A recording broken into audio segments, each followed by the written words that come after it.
Hi hello welcome to our channel. నేను మీ సిరి. ఈరోజు మనం చెప్పుకోబోయే కథ విలన్ పార్ట్ 23. ఇక ఆలస్యం చేయకుండా కథలోకి వెళ్ళిపోతాం. ఇన్ని రోజులు నాకెందుకు అబద్ధం చెప్పారు? వేరే ఎవరి పేరు చెప్పడం వల్ల ఉపయోగం ఏంటి తాతయ్య అని అంతే ఆవేశంగా అరిచింది జ్ఞాన. ఉపయోగం అంటూ ఏం లేదు జ్ఞాన. మనకి విశ్వనాథ్ గురించి తెలుసన్నట్టు అతనికే తెలియదు. నీకు చెప్పడం అనవసరం అనిపించింది. తెలిస్తే నువ్వు ఊరుకుంటావా అని నవ్వాడు శరత్చంద్ర. ఇప్పుడు ఏం చేయాలి తాతయ్య? తల పట్టుకుంది జ్ఞాన. అభి, ముందు అమ్మని ఇంటికి తీసుకురా. ఇక్కడే ఎక్విప్మెంట్స్ తెప్పించి ట్రీట్మెంట్ చేయిద్దాం. అక్కడ ఉండడం అంత సేఫ్ కాదు. ఇక్కడైతే సెక్యూరిటీ ఉంటుంది. హాస్పిటల్లో సెక్యూరిటీ పెట్టినా సరే ఎటువైపు నుంచి ఏ ప్రమాదం వస్తుందో తెలియదు. పబ్లిక్ ప్లేస్లో రిస్క్ ఎక్కువ ఉంటుంది అని అన్నాడు శరత్చంద్ర అభయ్నే చూస్తూ. హాస్పిటల్లో అయితే ట్రీట్మెంట్కి తన దగ్గర డబ్బు సరిపోతుంది. తన సేవింగ్స్ ఉన్నాయి. ఇంటికి ఎక్విప్మెంట్స్ తెప్పించాలంటే చాలా ఖర్చు అవుతుంది. ఏం చేయాలి అని ఆలోచిస్తున్నాడు అభయ్. అభి, ఏమైంది అని అడిగింది జ్ఞాన. ఏం లేదు, అలాగే చేద్దాం తాతయ్య. హాస్పిటల్కి వెళ్ళి అమ్మను ఇంటికి తీసుకొస్తాను అని అన్నాడు అభయ్. ముందు ఇక్కడికి చేర్చండి, నెక్స్ట్ స్టెప్ ఆలోచిద్దాం. అంతేకాకుండా మీ ఇద్దరు మన ఊరు వెళ్ళాలి. అక్కడే ఏదైనా క్లూ దొరకవచ్చు అని అన్నాడు శరత్చంద్ర. అలాగే తాతయ్య అంటూ పైకి లేచాడు. అతనితో పాటు జ్ఞాన కూడా లేచింది. ఇద్దరు అక్కడి నుంచి జ్ఞాన కారులో హాస్పిటల్కి బయలుదేరారు. దాదాపు పావుగంట నుంచి చూస్తోంది జ్ఞాన. ఎప్పుడు ఏదో ఒకటి మాట్లాడే అభయ్ ఏమీ మాట్లాడకపోవడం ఆశ్చర్యంగా తోస్తోంది ఆమెకి. ఏదో విషయం మీద సఫర్ అవుతున్నాడని మాత్రం అర్థమైంది అతని ముఖ కవలికలను బట్టి. అభి, ఆర్ యు ఓకే అని అడిగింది జ్ఞాన. ఓకే కాదు మేడం, దీనంగా ముఖం పెట్టాడు అభయ్. ఏమైంది అని అడిగింది జ్ఞాన. ఓ ముద్దు కావాలి, ఇస్తారా అని అన్నాడు. స్టీరింగ్ మీద చేతులు వదిలేసి వెంటనే అభయ్ పీక పట్టుకుంది జ్ఞాన. కార్ రూట్ మార్చుకోవడంతో వెంటనే పైకి లేచి ఆమె మీదకు ఒరిగి స్టీరింగ్ పట్టుకున్నాడు కంగారుగా. వెంటనే బ్రేక్ వేశాడు. ఊపిరి పీల్చుకుంటూ సీట్లో వెనక్కి వాలింది జ్ఞాన. జ్ఞాన వైపు తల తిప్పి చూశాడు అభయ్. జ్ఞాన ఊపిరి అభి ఊపిరి జ్ఞాన నుదురికి తాకగానే మెల్లిగా కళ్ళు తెరిచి చూసింది. అభయ్ మనసు గతి తప్పి అప్రయత్నంగా జ్ఞాన నుదుటిన ముద్దు పెట్టుకున్నాడు. ఆ క్షణంలో కూడా కోప్పడని అతన్ని చూసి ఆశ్చర్యపోయింది. అప్రయత్నంగా కళ్ళు మూసేసుకుంది జ్ఞాన. అతని ఊపిరి ఆమె నుదురు నుంచి దిగువకు వస్తుంటే ఉలిక్కిపడి కళ్ళు తెరిచి నెట్టేసింది అతన్ని. వెళ్ళి సీట్లో వెనక్కి పట్టాడు అభయ్. అయ్య బాబోయ్ అని గట్టిగా అరిచాడు అభయ్. ఏమైంది కంగారుగా చూసింది జ్ఞాన. నెట్టేసి ఏమైందంటే ఏమైంది అని తిట్టుకుంటూ సరిగ్గా లేచి కూర్చున్నాడు అభయ్. సారీ అభి మనస్ఫూర్తిగా చెప్పింది జ్ఞాన. పర్లేదులే మేడం, నాలాంటి దయాహృదయుడు సారీలు పూరీలు పట్టించుకోడు అని అమాయకంగా ముఖం పెట్టి చెప్పాడు అభయ్. అనవసరంగా సారీ చెప్పానని అనిపించుకోకు అన్నది సీరియస్గా. అందుకు కాదా మీరు సారీ చెప్పింది? అయోమయంగా అడిగాడు అభయ్. త్రుటిలో తప్పింది ప్రమాదం, లేకపోతేనా అని అంది జ్ఞాన. ఈ పాటికి మనం స్వర్గలోకంలో ఉండేవాళ్ళం. కాదు కాదు, నేను స్వర్గంలో, మీరు నరకంలో అని అన్నాడు అభయ్. ఆ మాటకి పళ్ళు బిగించి అతని వైపు చూసింది జ్ఞాన. నాలాంటి అమాయకుడిని చేసి రాచి రంపన పెడుతున్నందుకు మీరు ఖచ్చితంగా నరకంలోనే ఉంటారు అంటూ పెదవి విరిచి భుజాలు కదిలించాడు అభయ్. ఇడియట్ అని అరిచింది. థ్యాంక్ యూ వెరీ మచ్ జ్ఞాన ప్రసూనాంబ గారు అని అన్నాడు అభయ్.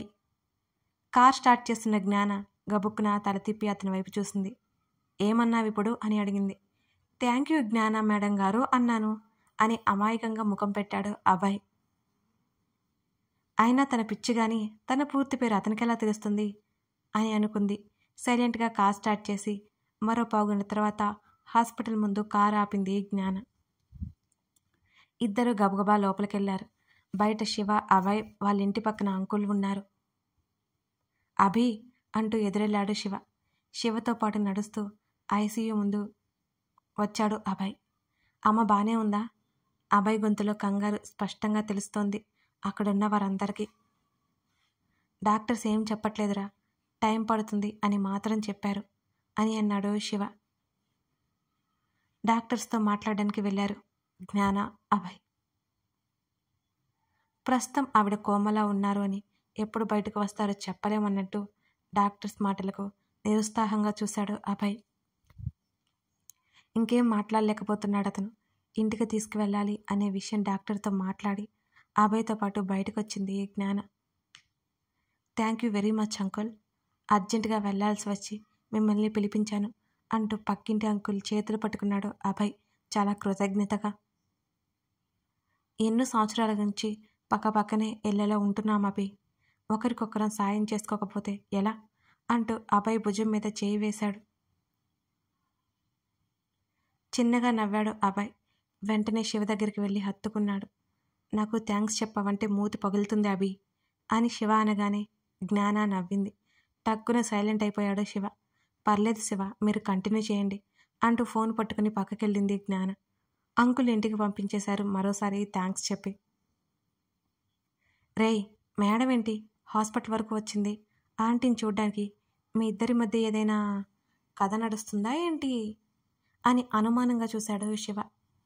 కథ లేదు, కాకరగా లేదు, కానీ మేము రిలేటివ్స్, చాలా పెద్ద కథ ఉందిలే అని అన్నాడు అభయ్. అంత పెద్ద కథ వద్దులే కానీ మీ ఇద్దరి రిలేషన్ ఏంటి అని శివ అడగ్గా బావా మరదళ్ళు అని సిగ్గుపడుతూ నోట్లో షర్ట్ కాలర్ పెట్టుకున్నాడు అభయ్.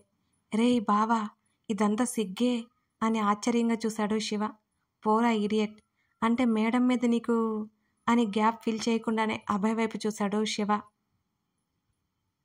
అరే శివగా, బాడీ పెరిగింది కానీ నీకు బ్రెయిన్ పెరగలేదురా.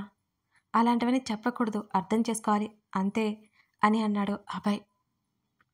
అబ్బో, నువ్వు నీ ఓవరాక్షన్ చూస్తేనే అర్థమవుతుందిరా. మేడం ఇంకా నీకు గ్రీన్ సిగ్నల్ ఇవ్వలేదని. ఇది నిజమే కదా అని అన్నాడు శివ. అవునరా, ఏం చేద్దాం, అందుకే బాస్లని లైఫ్ పార్ట్నర్గా చేసుకోవాలని అనుకోకూడదు, అది వరస్ట్ డెసిషన్. అదే కొలీగ్స్ అనుకో ఎంచక్క లైన్ వేసుకోవచ్చు అని శివ భుజం మీద చేయి వేసి చెప్పాడు అభయ్. అభి, మేడం రా వాళ్ళ వెనక చేతులు కట్టుకొని సీరియస్గా నిలిచి ఉన్న జ్ఞాన వైపు చూస్తూ అన్నాడు శివ. ఆ మేడమేరా బాబు. అరే, ఇక్కడ బాబు లైకింగ్ అంటుంటే పట్టించుకోతే, ఈ డబ్బు ఉన్న వాళ్ళతో ఇదే గొడవరా, పొగరు అని అన్నాడు అభయ్.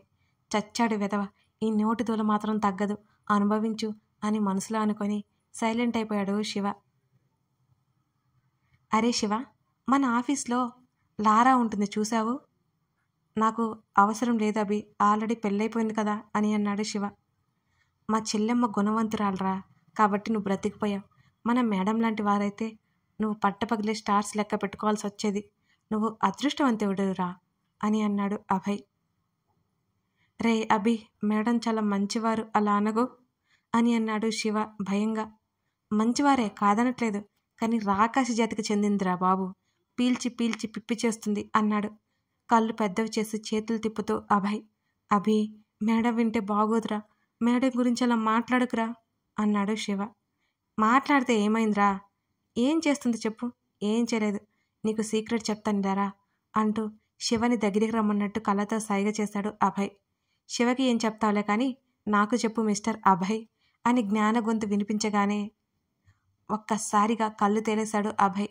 సరిగ్గా నిలబడి భయపడుతూ వెనక్కి తిరిగి ఆమె వైపు చూశాడు.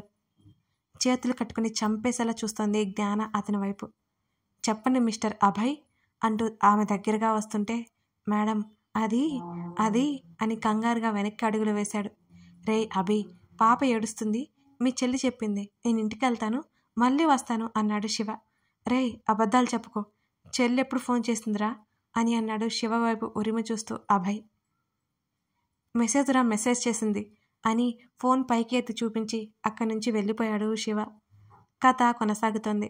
మన అభిబాబుకి ఎప్పుడూ నోరు ఊరుకోదు కదా, ఏదొకటి అనడం, బుక్ అయ్యి ఇరుక్కోవడం, ఇదే జరుగుతుంది ప్రతిసారి. ఇప్పుడు మన బాబు మాట్లాడిన మాటలకి జ్ఞాన ఎలా రియాక్ట్ అవుతుందో చూద్దాం.